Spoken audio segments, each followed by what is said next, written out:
Ya, China kembali melontarkan kritik keras terhadap kebijakan dagang Amerika Serikat yang dinilai semakin proteksionis. Lewat forum internasional, Beijing bahkan mengajak banyak negara berkembang, termasuk Indonesia, untuk tidak tunduk pada tekanan tarif dan kebijakan sepihak dari Washington. Dalam forum tersebut, perwakilan Beijing secara terang-terangan menolak kebijakan tarif dan proteksi yang kerap diberlakukan Amerika Serikat terhadap negara lain. China menilai praktik itu tidak adil dan menghambat perdagangan global yang sehat. Karena itu negeri tirai bambu mengajak negara-negara berkembang untuk menjaga ekonomi di kawasan semakin kokoh agar tak banyak terdampak oleh proteksionisme Amerika Serikat. Pemerintah China juga mengingatkan negara yang terlalu akomodatif terhadap tekanan tarif dari Amerika Serikat agar berhati-hati.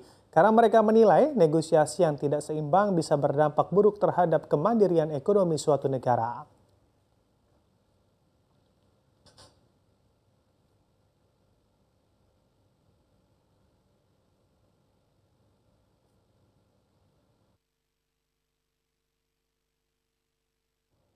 Bram, ini semakin menarik ya, perang tarif atau perang dagang ini. Kita tahu China selama ini dikenal sangat melindungi pasarnya, tapi sekarang tampil sebagai pengkritik utama proteksionisme Amerika Serikat. Padahal dia juga sudah melakukan itu sebelumnya. Ya, betul sekali. Mereka bahkan mengajak negara-negara emerging market atau negara berkembang seperti halnya kita, Indonesia, untuk ikut bersatu menolak tekanan dagang dari Washington.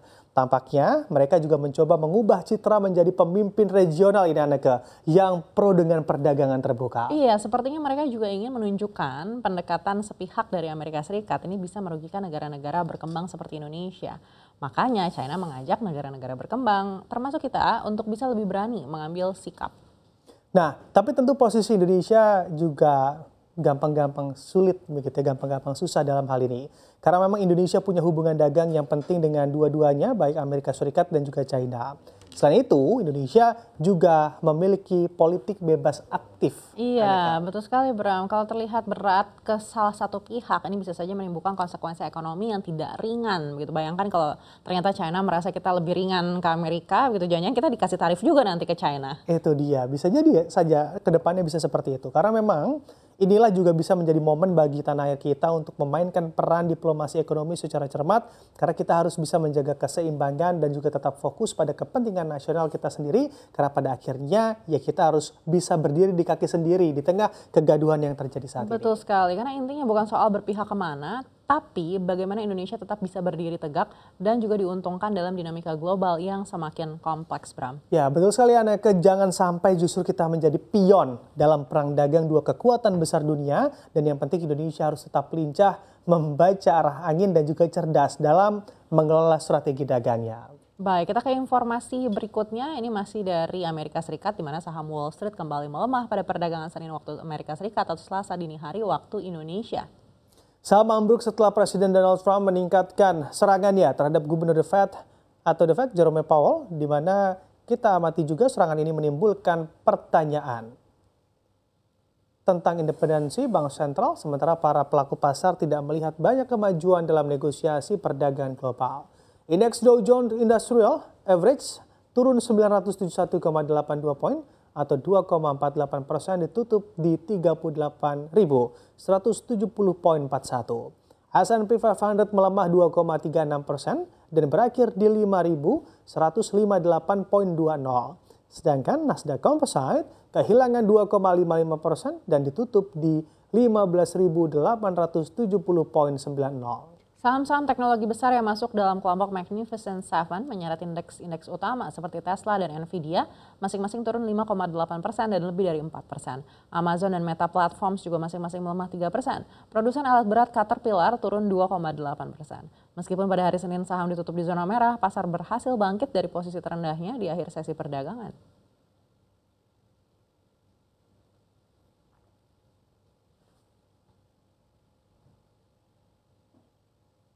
Jadi Donald Trump, Bram, dalam unggahannya di Truth Social menyatakan kalau ekonomi akan melambat kecuali Powell segera memangkas suku bunga. Ini yang kita tunggu bersama padahal ya. pemangkasan suku bunga. Ya, benar sekali. Trump juga menyebut Powell sebagai Mister terlambat dan pecundang besar. Nampaknya terlihat sudah mulai ada dualisme begitu ya antara Trump dan juga Powell. Iya, jadi komentar pedas ini adalah lanjutan unggahan pekan lalu di mana Trump juga menyerukan The Fed untuk menurunkan suku bunga, bahkan memberi isyarat kemungkinan pemecatan Powell. Tapi kan kita tahu sendiri Bram, ini memang bergantung sekali terhadap seperti apa data ekonomi Amerika Serikat, terutama data inflasi begitu ya. Ya, betul sekali. Komentar Trump juga diperkuat penasihat ekonomi Gedung Putih, Kevin Hassett, yang mengatakan ucapan Trump sedang dikaji oleh tim presiden saat ini. Nah, memang di tengah gejolak ekonomi global yang salah satu penyebabnya adalah perang dagang Trump dan meningkatnya ancaman Trump ke Jerome Powell, dolar Amerika Serikat juga tertekan, menyentuh level terendah dalam 3 tahun terakhir. Dan harga emas kita pantau juga melonjak ke rekor tertinggi melampaui 3.400 dolar Amerika Serikat per troy ounce saat ini, Aneka. Iya, jadi kalau kita lihat saat ini memang perang dagang Trump ini membuat kondisi ekonomi global tidak pasti. Dan sindiran Trump untuk Powell jadi tanda semakin tegang hubungan pemerintah dan juga The Fed. Ya, stimulus memang saat ini diharapkan banyak pihak untuk mengimbangi dampak perang dagang dari Donald Trump. Kita tunggu bersama akan seperti apa jadinya nanti begitu ya dengan apa yang terjadi secara fundamental di Amerika Serikat juga. Iya, tapi aneh juga ya karena Trump ini mungkin kebijakan nih untuk tarifnya ini yang juga akan memicu inflasi gitu. Tapi dia sendiri meminta The Fed untuk segera memangkas suku bunga. Jadi ini sebenarnya sangat berlawanan gitu kebijakan dan harapan yang dia harapkan. Baik, kita akan beralih ke domestik kali ini dari pasar Mangga 2 di Jakarta yang kembali masuk dalam daftar hitam pemerintah Amerika Serikat sebagai pusat penjualan barang palsu dan juga sarang bajakan. Ya, hal ini ternyata unik juga tertuang dalam laporan 2025 National Trade Estimate yang dirilis oleh Kantor Perwakilan Dagang Amerika Serikat atau United States Trade Representative atau USTR. Dalam laporan tersebut, Amerika Serikat menilai pembajakan hak cipta dan pemalsuan merek masih menjadi masalah serius di tanah air. Masalah ini tidak hanya terjadi secara online, tetapi juga di pasar fisik seperti di Pasar Mangga 2. Meski Indonesia sudah mengambil langkah-langkah perbaikan seperti memperluas satuan tugas untuk menindak pelanggaran kekayaan intelektual, tetapi Amerika Serikat menilai penerapan penegakan hukum Indonesia masih banyak kekurangan. AS meminta Indonesia lebih serius memperkuat kerjasama antar lembaga penegak hukum dan kementerian agar masalah ini bisa ditangani lebih baik.